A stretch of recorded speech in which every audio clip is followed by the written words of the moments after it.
السلام عليكم ورحمة الله.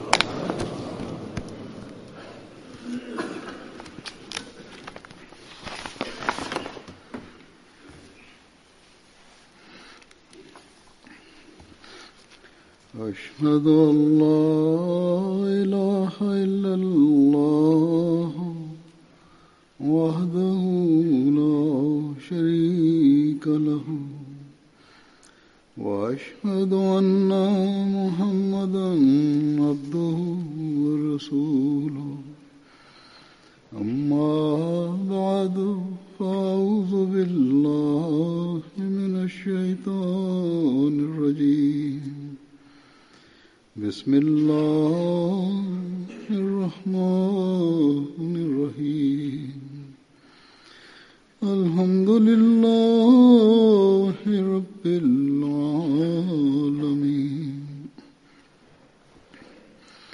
الرحمن الرحيم مالك يوم الدين إياك نعبد وإياك نستعين اهدنا الصراط المستقيم صراط الذين أنعمت عليهم غير المغضوب عليهم ولا الضالين. وعد الله الذين آمنوا منكم وعملوا الصالحات ليستخلفنهم في الأرض كما استخلف الذين من قبلهم ولا يمكنن لهم دينهم الذي ارتضى لهم ولا يبدلنهم من بعد خوفهم أمنا يعبدونني لا يشركون بي شيئا ومن كفر بعد ذلك فأولئك هم الفاسقون. وأقيموا الصلاة وآتوا الزكاة وأطيعوا الرسول لعلكم ترحمون.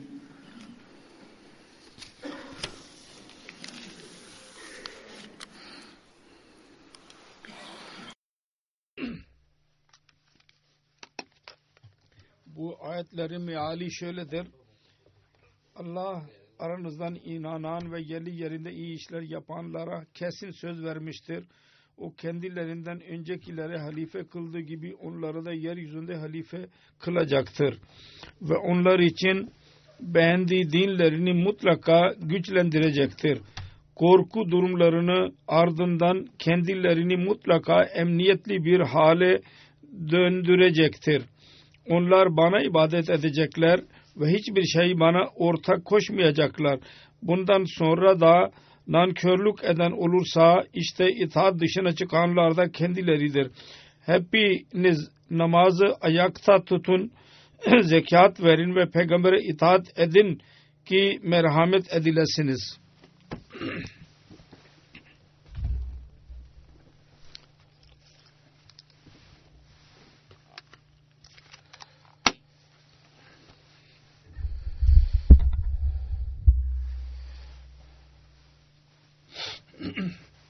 Bu ayet-i kerimelerde Yüce Allah'ın bir sözü hakkında beyan edilmiştir. Açık olsun ki Yüce Allah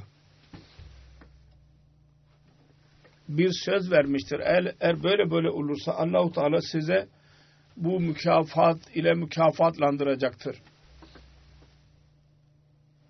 O hilafetin mükafatıdır. ki onun neticesinde size kuvvet nasip olacak ve korku durumlarınızdan dolayı emniyet durumu size nasip olacak. Bu bir sözdür, gaybi haber değil ki mutlaka verilecek. Allah Teala onu beyan etmemiştir. Verecek ve mutlaka verecek, fakat her kim onun şartlarını yerine getirenler olurlarsa onlara verecek. O şartlar nelerdir? Allah Teala der ki onlar bana ibadet edecekler. Şirkten tamam olarak çekinecekler, uzak duracaklar. Benim ibadetimi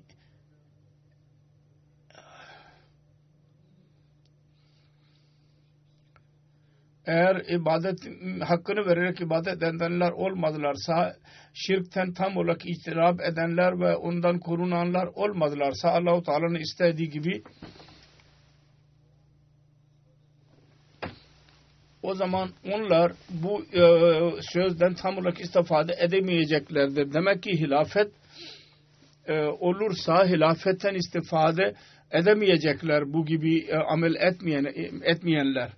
Eğer bu şartları yerine getirmiyorlarsa, Kur'an-ı Kerim'den dahi belli oluyor. Ahir zamanda hilafet ala minhacı nübüvvet, yani peygamber yolunda hilafet olacaktır. Hadislerden de öğreniliyor ki hilafet peygamberlik yolunda mutlaka olacaktır. Ve bu daimi hilafettir. Ve bize vaat edilen Mesih Aleyhisselam dahi apaçık olarak beyan etmiştir. Benden sonra hilafet olacak ve ebedi olarak kalacaktır. Ancak bununla birlikte Yüce Allah bu ayet-i kerimelerde Müslümanlara şunu dahi açıklamıştır. Hilafet sözünden feyiz bulmak için, onun mükafatından mükafatlanmak için kendi haletlerinizi değiştirmelisiniz. Yalnız Müslüman olarak adlandırmak, yalnız zahiri iman sizi hilafetin hakkını vermeyecektir. Onun için Yüce Allah Müslümanlara nasihat ediyor ve diyor ki ibadetin hakkını vermek için, şirkten uzak durmak için namazları eda edin, zekat verin, Resul'e itaat edin. Ancak o zaman siz Allah-u Teala'nın merhametini elde edebileceksiniz. Resulullah'a itaat konusunda şunu dahi hatırımızda tutmak lazım. Hz. Resulullah sallallahu aleyhi ve sellem buyurdu. Her kim benim tayin ettiğim lidere itaat ederse o bana itaat etti. Her kim ona inkar ederse o bana da inkar etmiş olacak. İtaatsızlık yapmış olacak. Hilafet nizamında bundan daha fazla Hz. Resulullah sallallahu aleyhi ve sellem'in beyan ettiği amir var ya, o ilk olarak o halifedir. Bundan şu açıklanıyor ki hilafetin itaati dahi gereklidir.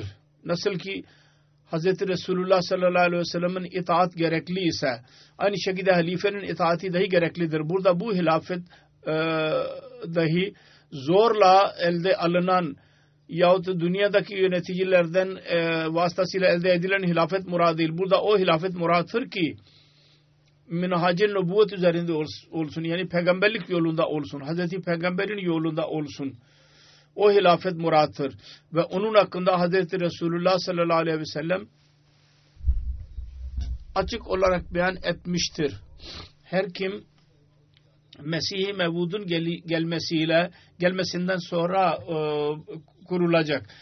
O hilafet silsilesi ondan başlayacaktır. Çünkü Hatemul Hulefâ olacak Mesih Muhammed Aleyhisselatü Vesselam. Ve bu hilafet sonra savaşmayacak, savaş yapmayacak, zulüm yapmayacak. Aksine şuna dikkatimizi çekecek. Namazları ikame edin. Şuna dikkatimizi çekecek. Dinin yayılması için ve kul hakları için zekat verin ve mal özveride bulunun. Buna dikkat edin. Kısacası bu nizam dahi şu anda yalnız Ahmediye cemaatinde var olmaktadır. Aynı şekilde Resul'e itaatin bir gayesi o da birlik olmaktır. Müslümanlar arasında birlik, o da hilafet olmadan olamaz. Diğer Müslümanlar tabii ki namaz kılıyorlar. Ancak bir birlik olmayışından dolayı onlar arasında nifak vardır. İhtilaf vardır. Bir mesleke tabi olmalarına rağmen cüz'iyata girerek tefrike yaratmışlardır. Ulemalar kendi minberleri için ve kendi gayeleri için şimdi Pakistan'da politik gayeleri dahi vardır ulemaların. Birbirleriyle kavga ediyorlar. Aynı durum şimdi onlara tabi olanların durumu dahi aynı öyledir. Belli bir müddet önce Pakistan'da hükümet aleyhinde gösterişler vardı.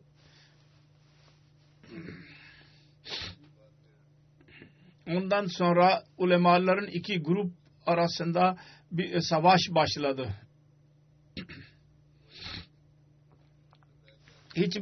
Birisi Lebbek ya Resulullah adı altında kendi gayelerini elde etmek istiyor ve lider olmaya çalışıyordu.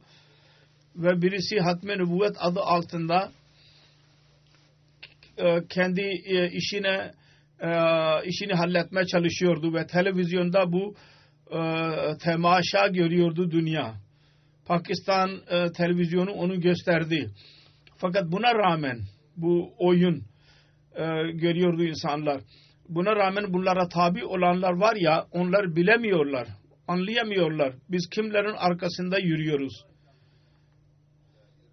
Bu insanlar mı dinin kuvvetlenmesine sebep olacaktır amme insanlar için, amme Müslümanlar için?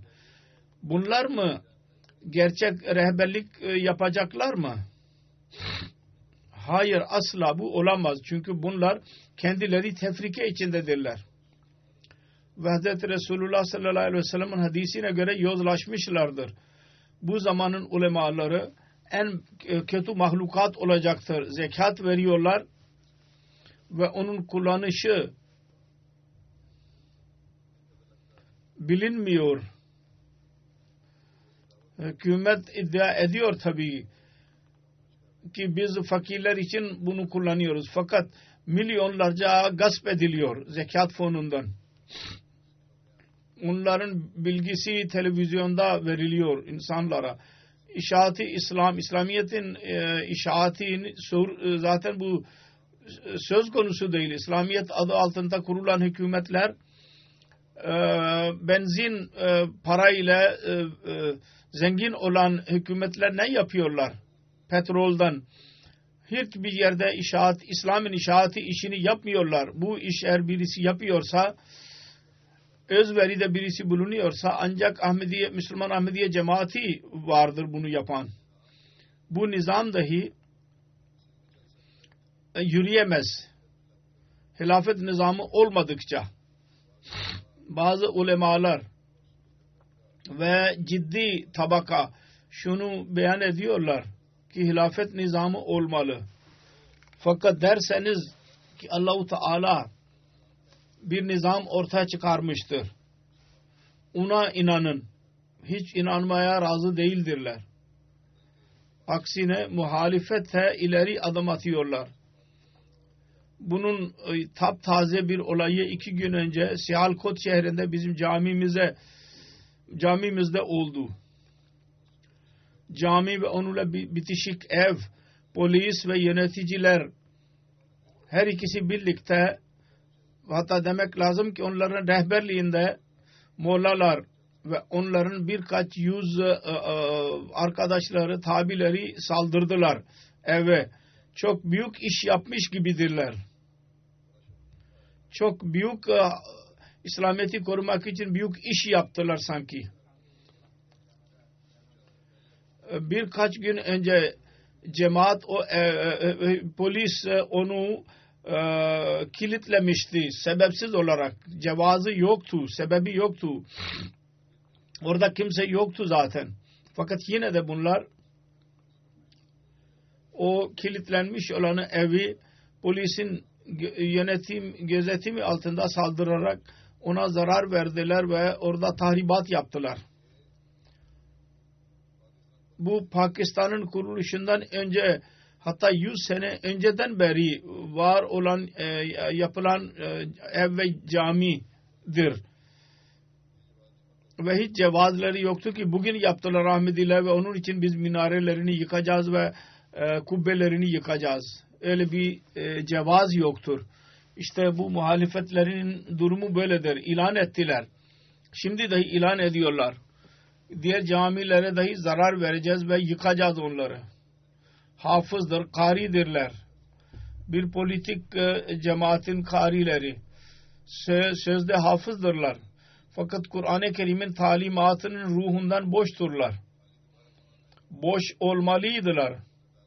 Allah-u Teala'nın gönderdiği Hatemul Hulafa ve bu zamanın adil hakimin düşmanlığında ileri adım atacaklarsa o zaman Kur'an-ı Kerim'in bilgisinden boşalacaklar. Zahiri kelimeleri tabii ki ezberlemiş olacaklar. Kur'an-ı Kerim'in talimatını öğrenmek için bunların zihinleri kilitlenmiştir. Ve bu dahi Allah-u Teala tarafından bir cezadır onlara verilen. Ki onlar anlayamıyorlar. Evet, şüphesiz fitne ve fesat meselesine gelince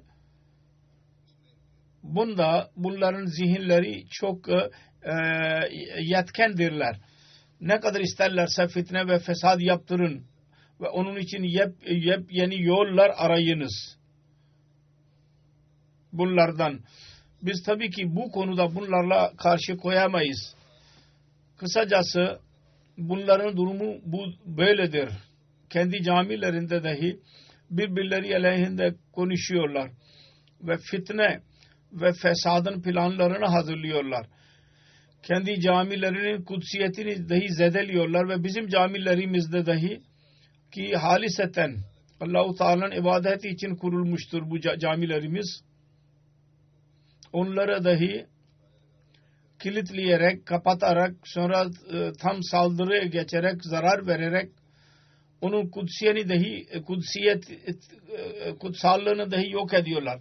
Bu neticedir onların kendi işlerini dinden daha üstün tutmalarının neticesidir bu.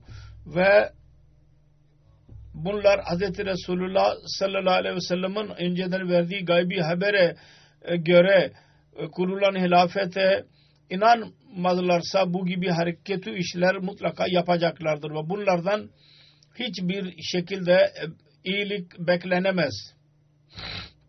Elbette birkaç uysal kimseler dahi vardır. Senatoda bir bayan çok büyük bir cesaretle bunun üzerinde fikrini beyan etti ve bunu reddetti. Şimdi bakın o zavallı mollalar ve kendi çıkarlarının peşinde olan politikacılar ona ne ceza veriyorlar bakın. Şimdiye kadar görülmüştür ki o şu ana kadar uysal kimselerin peşine düşüyorlar ki yahut onları siyasetten azıl oluyorlar yahut da af dilemeye mecbur oluyorlar. Bizim hislerimize gelince onlar vaat edilen Mesih Aleyhisselatü Vesselam'ın zamanının bir hatırasına zarar verdiler ve hükümet onu kendi elinde tutuyor. Bizim ebedi olarak cevabımız şudur ve olmalıdır da İnnama aşku bassi ve huzni ilallah.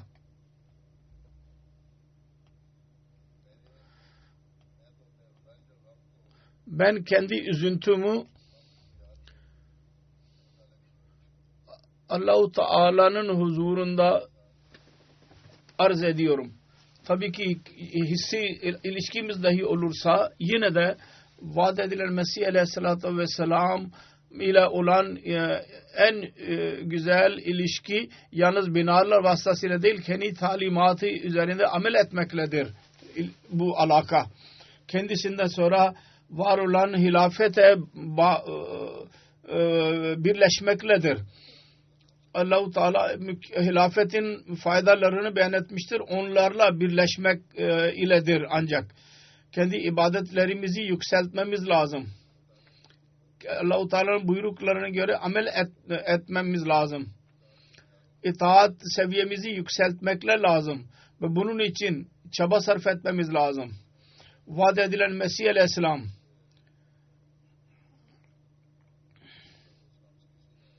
Hz. Mesih Aleyhisselatü Vesselam'a birisi sordu. Halifenin gelisinin gayesi, maksadı ne? Vaat edilen Mesih Aleyhisselam'ın verdiği cevap bizim için daima ebedi olarak önümüzde kalmalı. Vaat edilen Mesih Aleyhisselam buyurdu ki İslah. Gaye budur. Sonra açıkladı. Bakın Hz. Adem Aleyhisselam'dan bu insan nesli başladı. Ve uzun bir müddet sonra ki insanın ameli durumu zayıfladığı zaman ve insan hayatının asıl gayesi ve Allah-u Teala'dan uzaklaştığı, hidayet yolundan uzaklaştığı zaman Allah-u Teala yalnız kendi lütfuyla bir memur ve mürsel vasıtasıyla dünyaya hidayet verdi. Ve sapıklık çukurundan çıkardı onları. Diyor ki kibriyanın şanı tecellisini gösterdi ve bir kandil gibi marifet nurunu tekrar dünyaya gösterdi. İmanın aydınlığını iman yaptı. Aydınlık bir iman haline getirdi. Kısacası Allah-u Teala'nın ebedi olarak sünneti budur. Hz. Resulullah sallallahu aleyhi ve sellem Hz. Adem Aleyhisselam'dan başlayarak Hz. Resulullah sallallahu aleyhi ve sellem'e kadar biz onu gördük. Dedi ki Allah-u Teala'nın ebedi sünneti budur ki belli bir müddet geçtikten sonra insanlar peygamberin talimatını unutarak ve doğru yoldan uzaklaşıyorlar ve imanı terk ediyorlar ve dünyada karanlık ve sapıklık ve fisk ve günahların karanlığı, tehlikeli karanlığı çöküyor her tarafa. O zaman Allah-u Teala sıfatları coşkulanıyor. Ve çok büyük bir insan vasıtasıyla Allah-u Teala'nın adı ve tevhid ve ahlak, güzel ahlak vasıfları vasıtasıyla Allah-u Teala marifeti ortaya çıkarılıyor ve binlerce vasıtasıyla Allah-u Teala'nın varoluşunun delilleri ileri sürülüyor ve böyle oluyor ki kaybolmuş olan ve kaybedilmiş olan takva ve paklık dünyada yerleşiyor. Dünyada dahi takva Müslümanlarda yoktur ve gayrimüslimlerde dahi yoktur. Onun için bu çağda Allah-u Teala Hz. Resulullah sallallahu aleyhi ve sellem'in önceden verdiği gaybi habere göre Hatemül Hulafa'yı gönderdi. Ve diyor ki çok büyük bir inkılap yaratılmıştır. Bu eski sünnet için iyi düşünün, dinleyiniz. Dedi ki bu eski sünnete göre bizim bu cemaatimiz kurulmuştur. Kısacası cemaatin kuruluşu dahi yalnız şu gayeyledir. Ki Allah-u Teala'nın varoluşunun apaçık deliller ileri sürülsün. Tevhid tekrar kurulsun. Güzel ahlak vasıfları tekrar yeniden kurulsun. Gördüğümüz gibi Müslümanların çoğunun ameli durumları zayıftır. Mezarlara tapmak, şirk ve bidatlarda onlar girmişlerdir. Fisk ve günahlar çoktur. Ve onlar kendileri de kabul ediyorlar. Gazetelerde makaleler yazılıyor. Ancak söylediğim gibi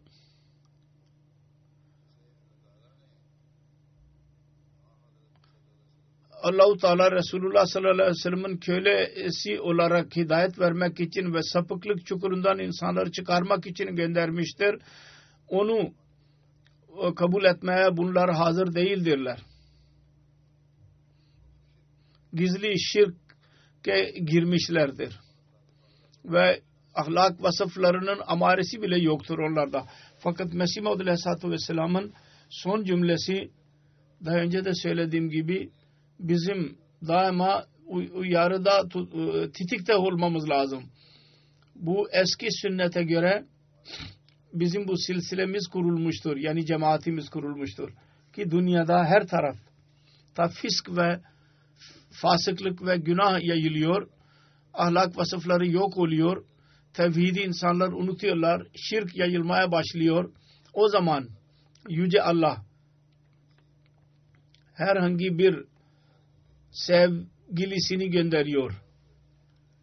Ve daha tekrar din yenileniyor yeniden. Kısacası eğer biz vaat edilen Mesih Aleyhisselatü Vesselam'a inanarak kendi içimizde aramızda bu değişikliği yaratmıyorsak bu çok üzücüdür. Daima kendimizi muhasebe etmemiz lazım. Yüce Allah hilafet ile birlikte bağlı olan mükafatlarını elde etmek için bazı sözlerden ve işlerden bahsetmiştir. Onlara göre biz hayatımızı uyguluyor muyuz yahut uygulamıyor muyuz? Onların seviyesi nedir? Onlara bakmak lazım. Bizim ibadetlerimiz nasıldır? Bizim namazlarımızın ikamesi nasıldır? Bizim her sözümüzde ve amelimiz şirkten temiz midir, değil midir? Bizim mal özverisinin seviyesi nedir? Bizim itaatın seviyesi nedir? Ne derecelidir?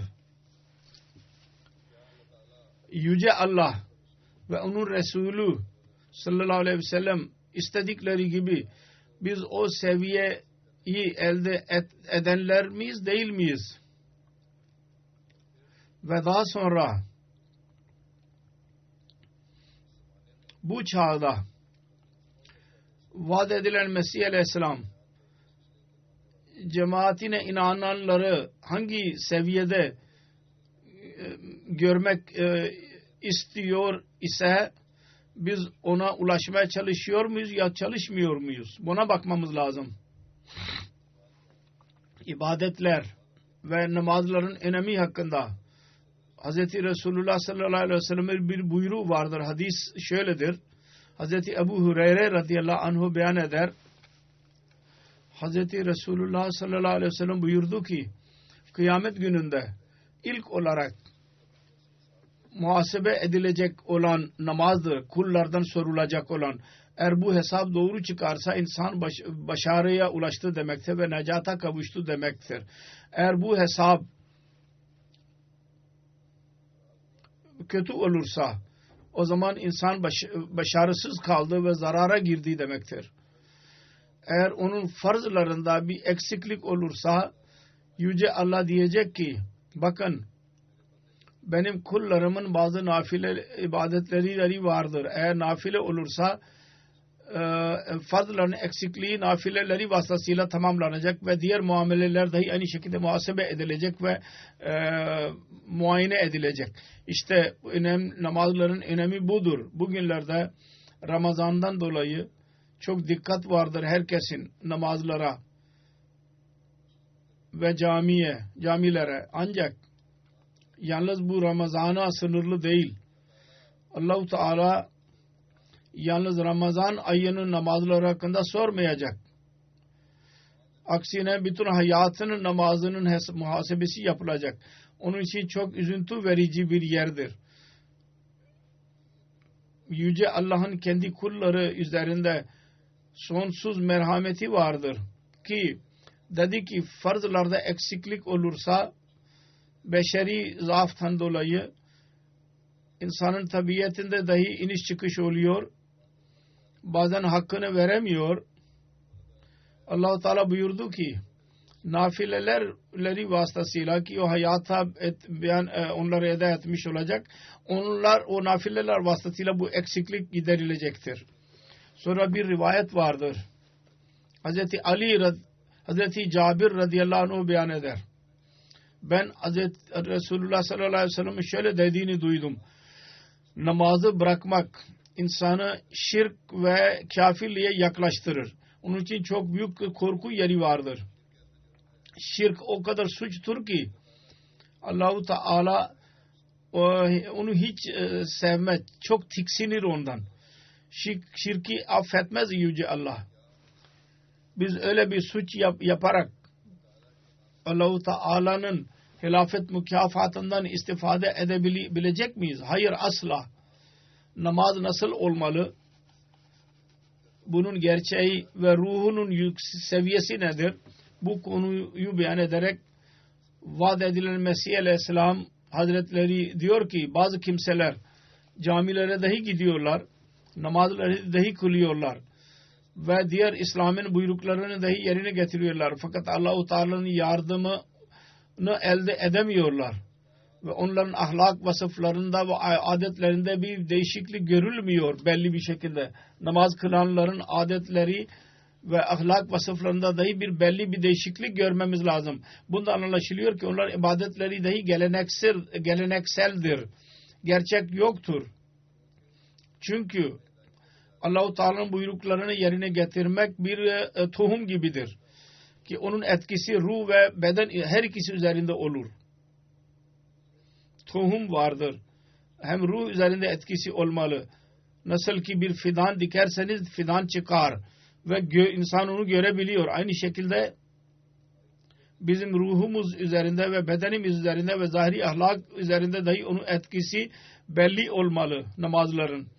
Dedi ki adamın birisi tarlasını suluyor ve tohum atıyor çaba sarf ederek. Eğer bir yahut 2 ay içinde tohum çıkmasa demek ki tohum kötüydü. Tohum eğer çıkmazsa demek ki o tohum güzel değildi. Aynı durum. İbadetlerin durumu dahi aynı şekildedir. Eğer adamın birisi Allah-u Teala'yı tek sayıyorsa, ben şu bakımdan beyan ettim anguri kelimesini ki bazı tercüme edenler daha sonra söylüyorlar ki siz bazı kelimeler kullandınız ki biz onu bilmiyorduk. Onun için Emirül Müminin beyan etti. Ben Türkçe olarak onu tercüme yaptım. Emirül Müminin Allah-u Teala Mesih Aleyhisselam diyor ki eğer birisi oruç tutuyorsa, namaz kılıyorsa ve Allah-u Teala'nın buyruklarını zahirde yapıyorsa fakat Allah-u Teala tarafından bir yardım yoksa kendisiyle birlikte o zaman inanmak lazım ki onun attığı tohum bozuk idi. İşte bu öyle bir noktadır ki onu daima hatırımızda tutmamız lazım. Bizim ibadetlerimiz ve ahlak ve vasıfların iyiliğinden Allah-u Teala'nın yakınlığını tanıyalım. Eğer ahlak vasıflarımız iyileştiyse demek ki namazlar bize fayda veriyor ve biz Allah-u Teala'ya yaklaşıyoruz. Eğer zahiri durumumuz değişmiyorsa o zaman demek ki Allah-u Teala'ya biz yaklaşamıyoruz. Ve namazın dahi bir faydası olmuyor bize. Sonra Mesih Aleyhisselatü Vesselam bu konuda daha fazla şöyle der. Namaz nedir? Bir duadır namaz. Ki tesbih, tahmid, tekdis ve istiğfar ve salavat ile birlikte tezerru ile edilir bu dua. Onun için siz namaz kıldığınız zaman bir haber insanlar gibi dualarınızda yalnız Arapça kelimelere sınırlı kalmayın. Yani Arapça diliniz Arapça değildir. Arapça bilmeyenler yalnız ona sınırlı kalmasınlar. Çünkü bundan dolayı kalbin durumu değişemiyor. Ki dua edenin kalbinde mutlaka olmalı. O durum olamıyor. Diyor ki onların namazları ve istiğfarları yalnız gelenektir. Onlarla birlikte bir gerçek yoktur. Fakat siz namaz kıldığınız zaman Kur'an dışındaki Allah-u Teala'nın kelamıdır ve Resulullah sallallahu aleyhi ve sellem'in duaları dışındaki Resulullah'ın kelimeleridir. Onları Kur'an dualarını ve Resulullah'ın dualarını okumak lazım. Onları anlamak lazım ve manasını dahi anlamak lazım ki ruhu dahi bilinsin. Onları okumak lazım. Fakat diğer dualar bazı kimseler kendi duaları uydurmuşlardır. Yahut ezberliyorlar.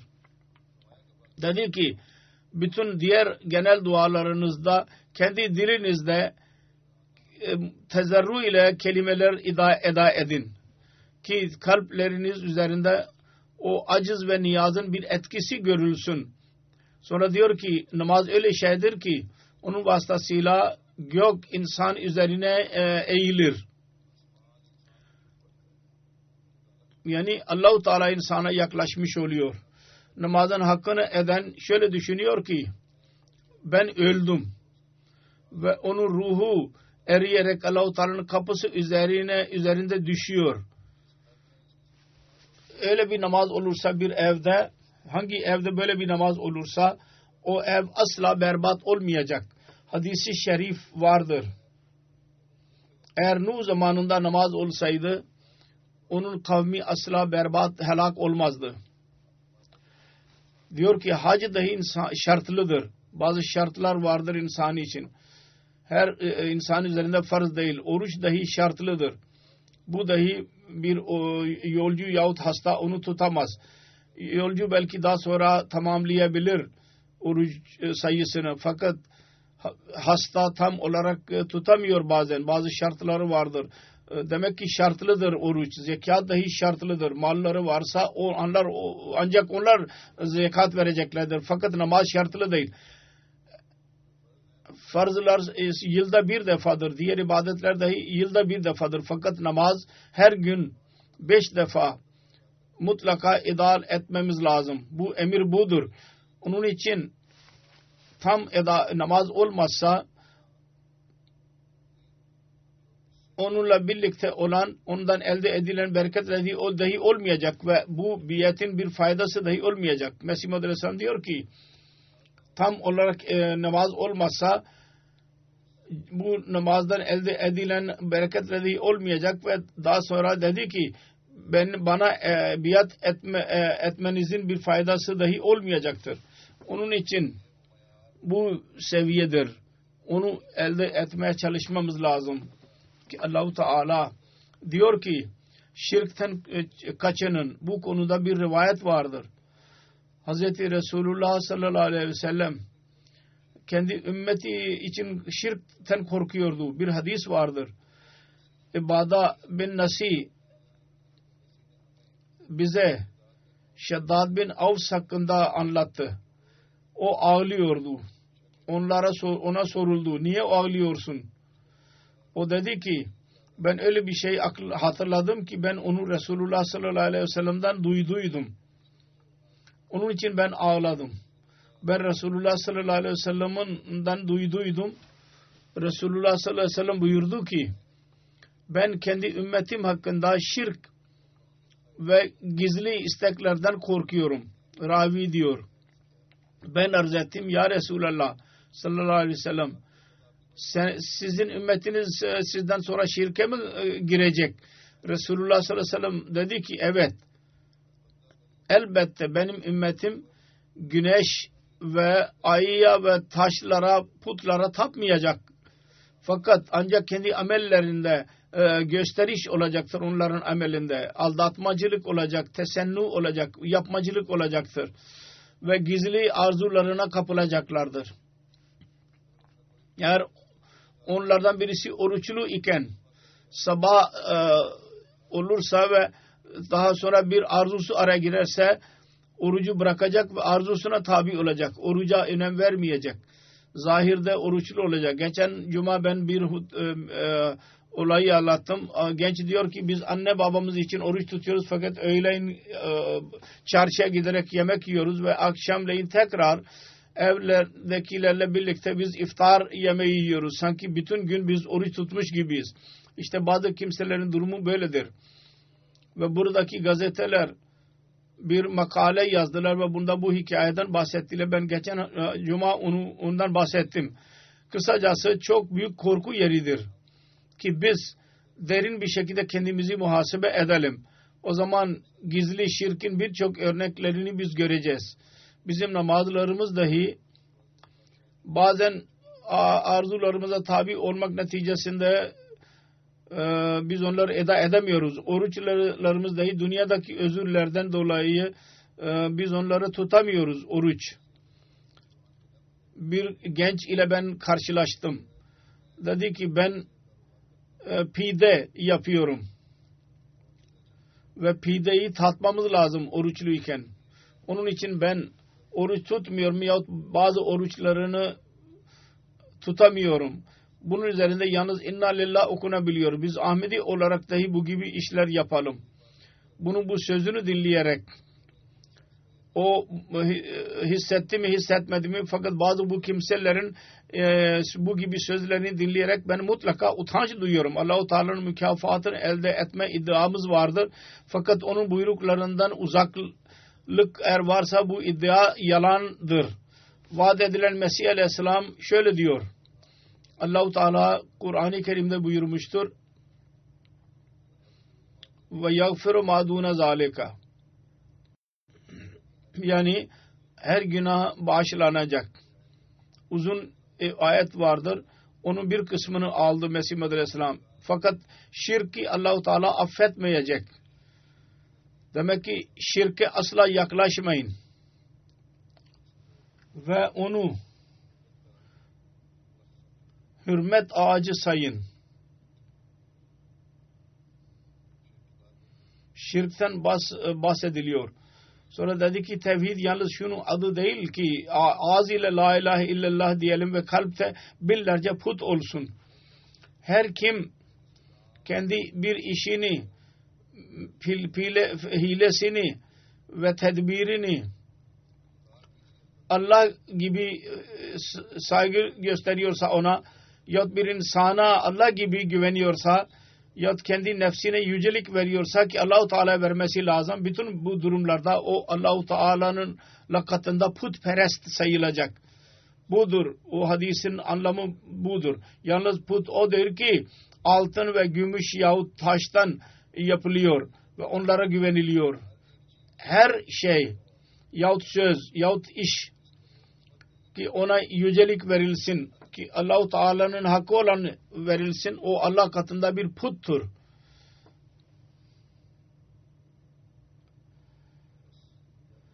Kısacası çok derin bir şekilde kendimizi muhasebe etmemiz lazım.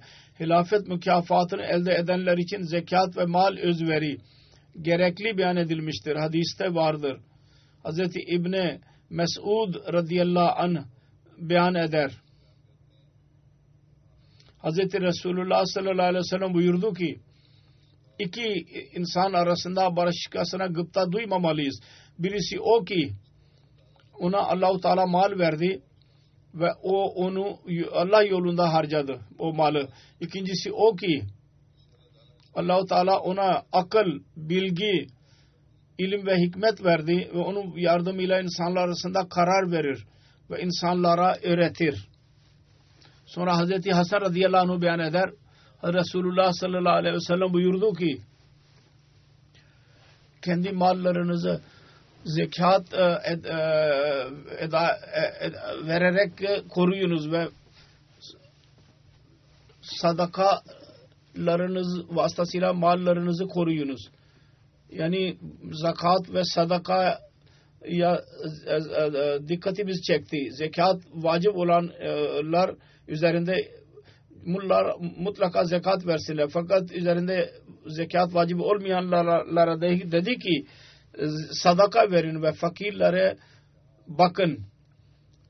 Burada nerede gerekliyse ihtiyaç sahiplerinin ihtiyaçlarına dikkat çekilmiştir. Gerekliydi. Orada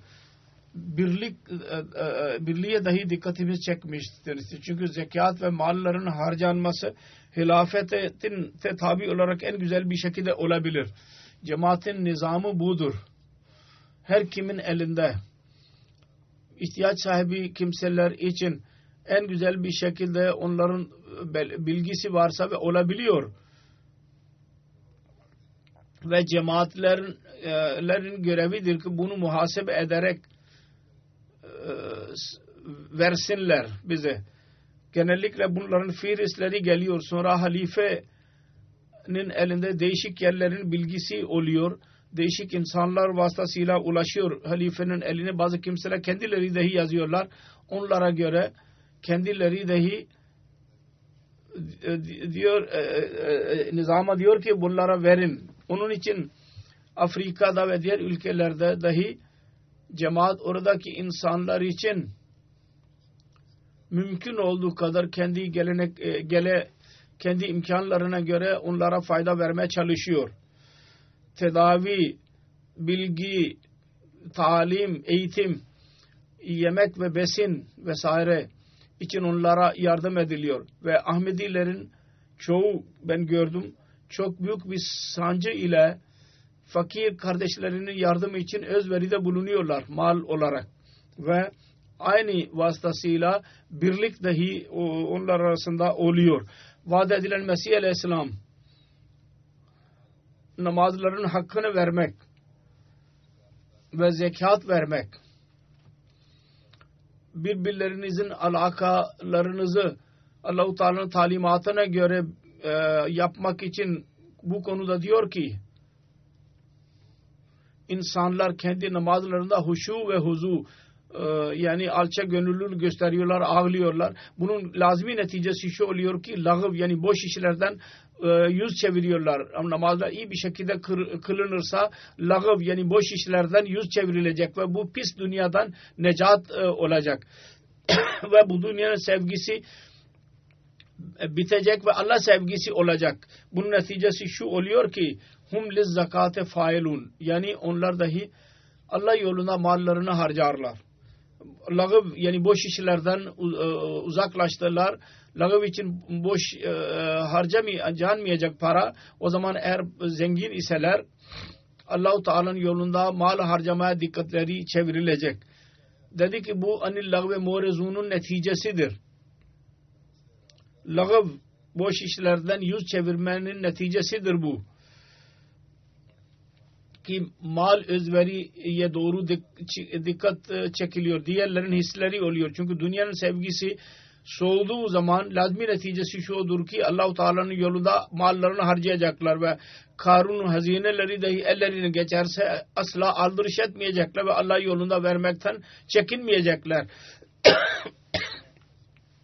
Diyor ki binlerce insan vardır. Zekat vermiyorlar. Hatta onların kavminin birçok fakirleri helak oluyorlar, berbat oluyorlar. Fakat onlara aldırış etmiyorlar. Halbuki Allah-u Teala tarafından her bir şey üzerinde zekat vermek emri vardır. Hatta mücevherler üzerinde dahi. Ve zengin, paralı olan kimselere emir vermiştir ki şer'i buyruklarına göre kendi hazinelerinin hesabını yaparak zekat versinler. Ellerinde nakit para, peşin para varsa zekat versinler fakat onlar vermiyorlar. Onun için Allah-u Teala diyor ki anil lagve muredun. Bu durum onlarda zekat verirlerse ancak o zaman durum olacak. Zekat verirlerse o zaman boş işlerden uzak duracaklar. Namazların huşu ve huzuları ellerine geçecek. O zaman eğer namazları iyiyse ve o zaman lağıvlardan korunacaklar ve lağıvdan korunurlarsa o zaman özveride bulunacaklar mal özverisinde.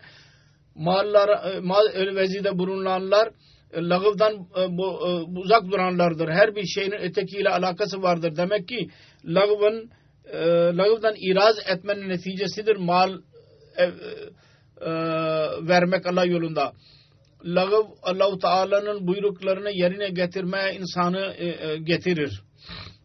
Ve şura dikkat oluyor ki kendi mallarınıza yağız olmayan şeyler üzerinde harcayacağınıza Allah-u Teala'nın yolunda harcayınız. Bundan şu netice çıkardı ki Allah-u Teala'nın yolunda mal harcamak birçok boş işlerden insanı korur.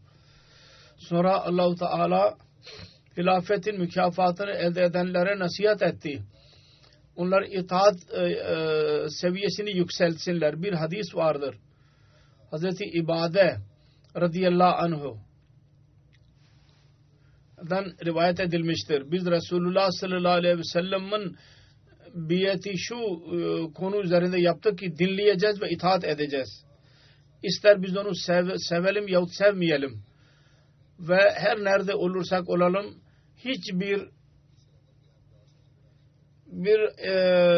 emir sahibiyle kavga etmeyeceğiz. Haktan yana olacağız. Hak sözünü söyleyeceğiz ve Allah yolunda hiç melamet edenin melametinden korkmayacağız. Yalnız kendisi için söylemedi. Daha sonra hilafet konusunda dahi aynı buyruk vardır.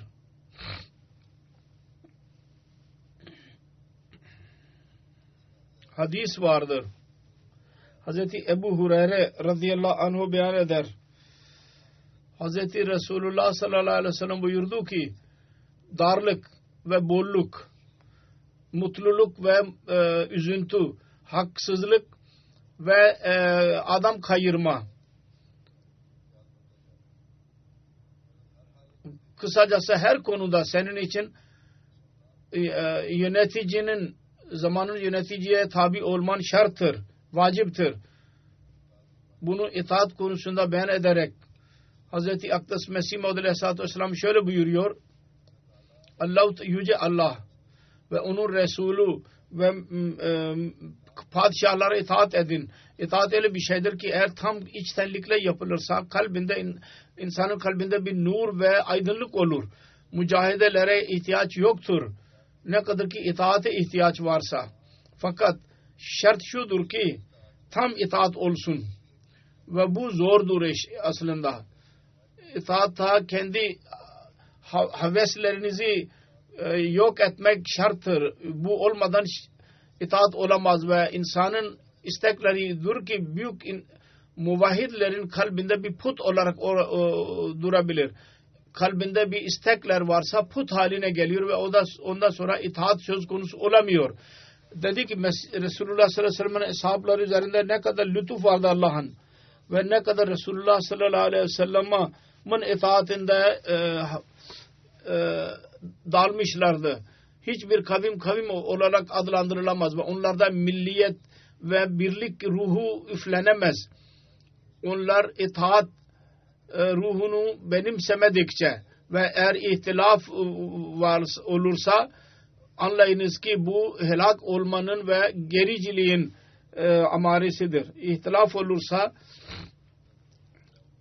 o zaman düşüş olacak, ilerleme olmayacaktır. Müslümanların zaafının diğer sebeplerinden bir tanesi budur. Kendi aralarındaki ihtilaf ve kavgaları vardır. Eğer ihtilaf bırakılırsa ve birisine itaat edilirsek Allah-u Teala itaatini emretmiştir. O zaman ne isterlerse o olur. Allah-u Teala'nın eli cemaat üzerinde olur. Bunda sır budur. Allah-u Teala tevhidi sever. Ve bu birlik olamaz. İtaat olmadıkça. Resulullah sallallahu aleyhi ve sellem'in zamanında ashabların çok büyük düşünce sahipleriydi. Allah-u Teala onlara böyle bir yapmıştı. Siyaset usullerini de iyi biliyorlardı.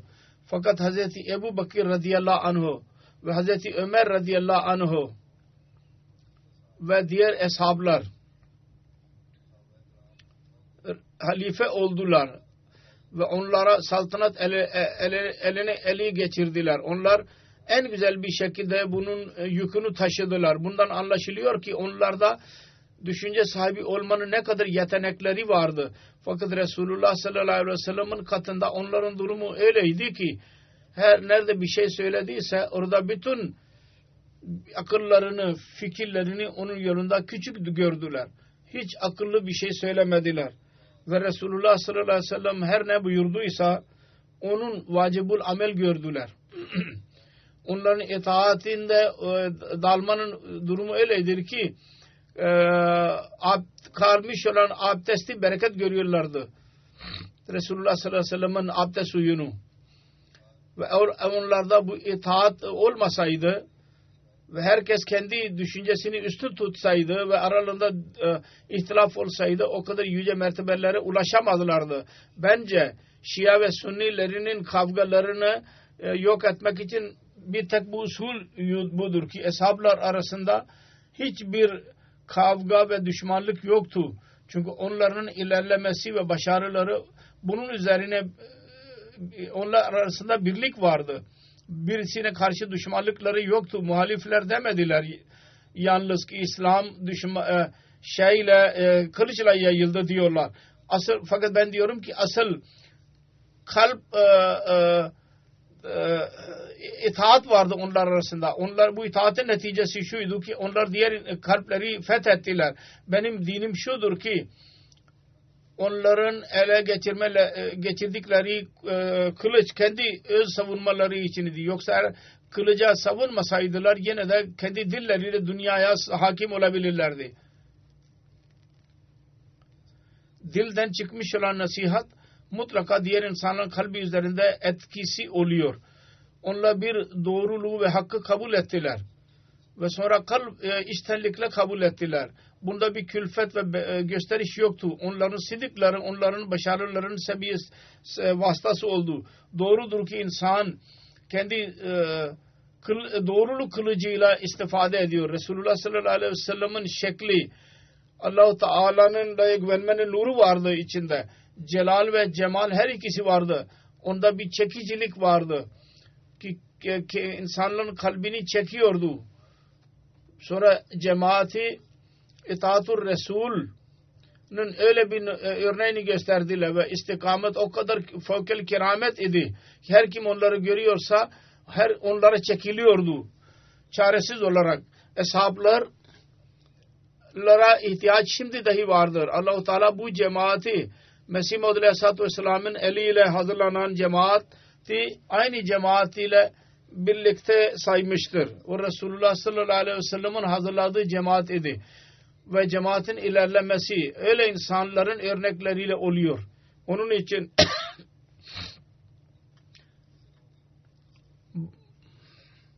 haliseten onlar kendi durumunu o itaate göre yapıyorlar ve itaat gösteriyorlar.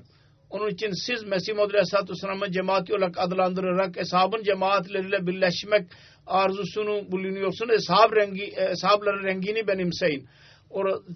Sevgi olursa aynı şekilde olsun. Her şekilde siz aynı şekli elde edin. Eshablarınlar gibi. Resulullah Mesih Maud Aleyhisselam kendi eshabına o zaman anlatıyordu. Fakat cemaat ebedi olarak gerekiyorsa, hilafetin devamını istiyorsak o zaman aynı o örnekler müstakil bir şekilde cemaat arasında olmalı. Ancak o zaman ilerleme olacak eskiden olduğu gibi. İşte bu üstün seviyedir. Ki Allah-u Teala'nın buyruğundan istifade etmek için gereklidir. İbadetlerimizin seviyesini yükseltmeliyiz. Namazlarımızı dahi korumalıyız. Her sözümüzü ve işimizi şirkten tamamen arındırmalıyız. Mallarımızı Allah yolunda harcamalıyız. Ve hilafete vefa ve itaat seviyesini dahi daima korumalıyız. Ancak o zaman biz hilafetin mükafatından ve onunla birlikte olan Allah-u Teala'nın bereketlerinden istifade edebileceğiz. Ve kıyamete kadar kalıcı olan hilafetten ile biz birleşik kalabileceğiz.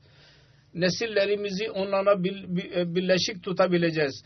Vaat edilen Mesih Aleyhisselatü Vesselam bu daimi hilafetin müjdesini vererek diyor ki sizin için ikinci kudreti görmek dahi gereklidir. Ve onun gelmesi sizin için faydalıdır. Çünkü o daimidir.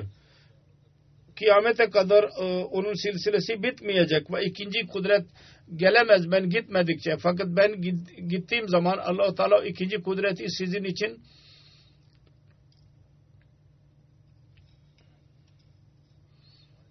için gönderecektir ikinci kudreti. O da ebedi olarak sizinle birlikte kalacaktır. Allah-u Teala Berahin-i Ahmediye'de söz verdiği gibi o vada benim zatım için değil sizin içindir o söz. Allah-u Teala diyor ki ben bu sana tabi olan cemaati kıyamete kadar diğerlerden üstün tutacağım. Onun için gereklidir ki siz benim ayrılığımı görün. Ondan sonra daimi sözün günü gelecek. Bizim Rabbimiz vefalıdır, doğru sözlüdür. Vaat ettiği bütün sözleri size gösterecektir. Bu dünyanın son günleridir ve birçok bela vardır ki onların nüzul zamanıdır. Fakat bu dünya kalacak. Allah-u Teala'nın verdiği bütün sözler gerçekleşmedikçe ben Allah-u Teala tarafından bir kudret gibi ortaya çıktım. Ve ben Allah-u Teala'nın mücessem bir kudretiyim. Ve benden sonra bazı diğer varlıklar olacak, vücutlar olacak. Onlar ikinci kudretin birer mazharı olacaktır. Mesela Emirül Mu'min diyor ki Allah-u Teala o mükafatı bize verdi. Ve geçen hemen hemen aşağı yukarı 110 seneden beri biz Allah-u Teala'nın bu lütfunun manzaralarını ve Mesih Maud Aleyhisselatü Vesselam'a verilen sözü görüyoruz. Allah-u Teala her bir insana, Mesih Maud Aleyhisselatü Vesselam'ın cemaatine girmiş olan her bir kimseye güç versin ki Allah-u Teala'nın hidayetini göz önünde bulundurarak hilafetin bereketlerinden ebedi olarak feyiz bulsun. Geçen hafta ben dua dediydim Pakistan için, özellikle tekrar diyorum, Pakistanlılar mutlaka kendileri için dua etmeliyiz. Kendi namazlarını, nafilelerini, zikri ilahiyi eskisinden daha fazla yapmalıdırlar. Allah-u Teala hepimize onu nasip eylesin. Amin.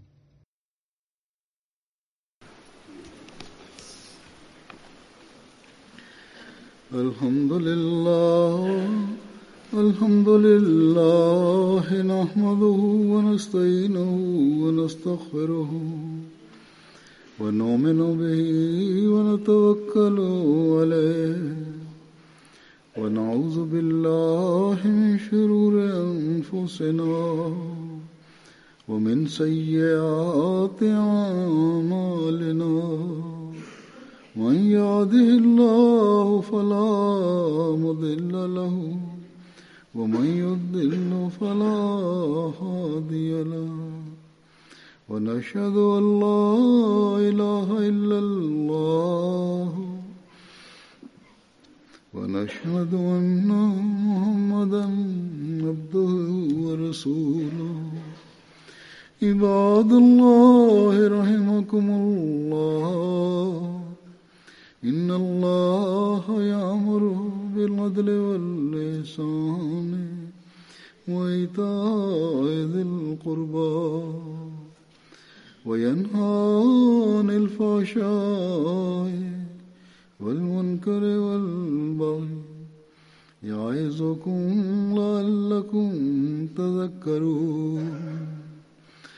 اذكروا الله يذكركم وادعوه يستجب لكم ولذكر الله أكبر.